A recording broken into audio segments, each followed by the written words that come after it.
전주시 이청사 건립을 둘러싸고 시와 의회 사이에 기싸움이 팽팽합니다. 지난달이었죠. 전주시의회에서 시에서 올린 이청사 이전 사업 관련 기본계획 수립을 위한 용역비 예산안 1억 원을 전액 삭감했는데요. 어떤 연유에서였는지 전주시의회 예산결산위원회 김남규 위원장 모시고 이야기 나누겠습니다. 위원장님 반갑습니다. 예, 반갑습니다. 네, 반갑습니다. 위원장님 지금 현재 시청 말고 이청사 짓겠다. 이거는 좀 필요성은 예전부터 들은 것 같아요. 뭐 좁아서 그런가요?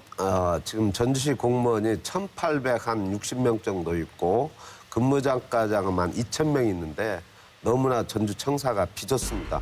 현재 본청 노송광장에 있는 분들이 약 800명 있고 현대해상에 400명 그리고 대우빌딩에 400명 있고 나머지는 이제 완산구청, 덕진구청이 있는데 제2청사의 필요성은 절대적으로 시민이나 민원인이나 이용자나 공무원들이나 의회에서도 공감하고 있는 것은 오랜 시간이 되었고 임대료 지급이 지금 많이 되고 있는 형편입니다. 임대료 어느 정도 나가니까? 사무실 임대료, 관리비, 직원 외부 주차장 임대료까지 해서 매년 10억 원까지. 예, 그렇게 나가고 있습니다. 근데 전주시에서는 갑자기 이제 도도동 이전 이야기가 나왔어요. 올해 예. 초부터 나온 것 같던데요. 예. 도도동에 항공대와 예비군 훈련소가 오면서 그분들은 절대농지 지역에 갑자기 혐오시설이 들어온다고 생각해서 시에 요구했던 것이 농산물 시장이었습니다. 농산물 시장이 송천동 주민과 북부권 주민들의 전통시장이었다 보니까 옮기면 안 된다는 절대다수의 여론조사라든지 주민들의 반대가 있다 보니까 전주시에서는 또 도도동 주민들에게 지역의 균형 발전 차원에서 뭔가를 드려야 하는데 제2청사를 이름을 갖다 크게 거창하게 해서 하다 보니 이게 좀 의회의 절차라든지 이런 것을 패싱하다 보니까 좀 문제가 있었던 것 같습니다. 이청사를 짓는데 대략 한 700억에서 1,000억 원 정도 예산이 든다고는 들었어요. 그런데 이번에는 그 예산이 아니고 기본계획 수립을 위한 용역비 1억 원을 삭감하신 거지 않습니까? 이렇게 용역비 자체도 예결위 단계에서 삭감하는 경우가 종종 있나요?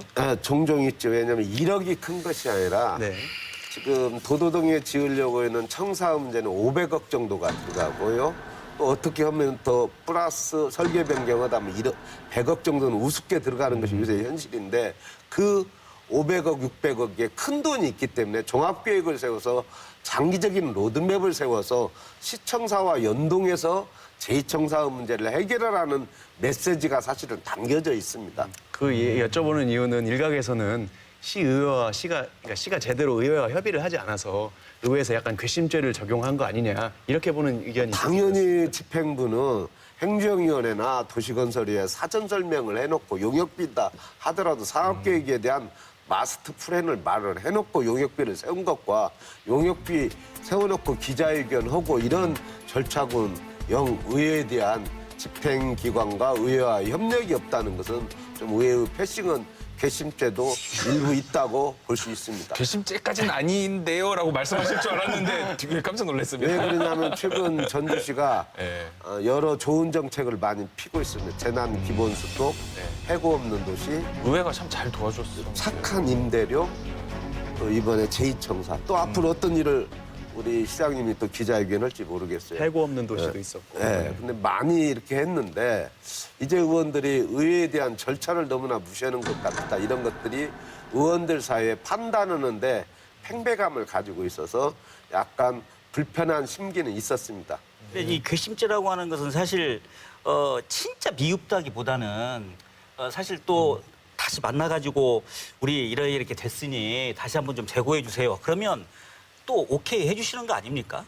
그러니까 이번에 예결위에서 지금 5월 달에 벌어졌는데 11월 달, 12월 초에 이제 본 예산을 다룰 때는 충분히 수기를 해서 그러니까요. 절차를 밟아 너무나 조급하게 했다. 그래서 본 예산 때는 반영할 수 있도록 좀 의원들 간의 이야기는 되고 있습니다. 그래서 더 면밀하게 앞으로 남아있는 6개월 동안 철저한 준비를 해서 제2청사답게 했으면 좋겠다는 것이 그러니까 모양과 좀 예의를 좀 갖춰서 우리한테 좀 내놔라. 지금 그걸 요구하시는 거잖아요, 사실. 그리고 근본적으로 반대하시는 게 아니잖아요. 예, 그리고 최근에 시청의 공무원들도 코로나 때문에 많이 지쳐 있습니다. 그래서 청사의 쾌적성이라든지 본인들도 출퇴근을 해야 한다고 할 때 무조건 도도동으로 가서 제2청사로 오는 출퇴근, 민원인 이런 것 가장도 고려해서 특히 맑은물 사업소도 이전 계획이 있었는데 맑은물 사업소는 겨울에 동파가 일어났을 때 시내의 중심에 있을 때 119 같이 기동성 있게 할 수 있는데 저 도도동 멀리 있었을 때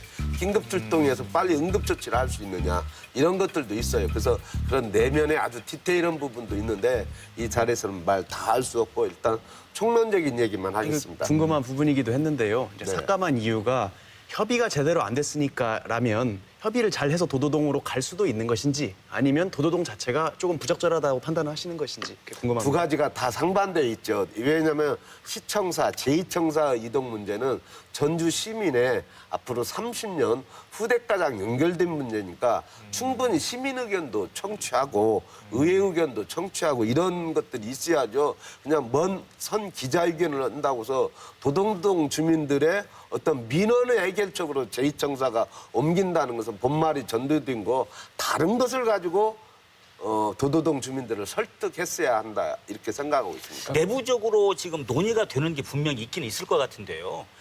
현청사 노선광장에 있는 현청사는 그대로 두고 왜냐하면 부도심의 발전을 위해서 공무원들이 또 활동하는 할 범위도 있고 부도심의 도시재생 침체와 관련 있고 새로운 청사를 지을 때 어디다 지어야 할 오케이, 거냐. 이해는 좀 이청사를 지을 때. 이청사면 시민들 편의성이 높고 세금은 잘 안 드는 방향으로 장소와 방법으로 가야겠죠. 가야 되겠네요. 네, 오늘 교훈은 위원장님 말씀 들어보니까 시에서 의회와 시민들과의 소통에 조금 더 신경을 써달라. 이게 네. 주된 말씀이신 것 같습니다.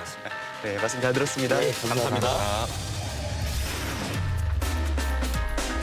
이슈 옥타곤에서는 다양한 사회 문제에 관한 제보를 받고 있습니다.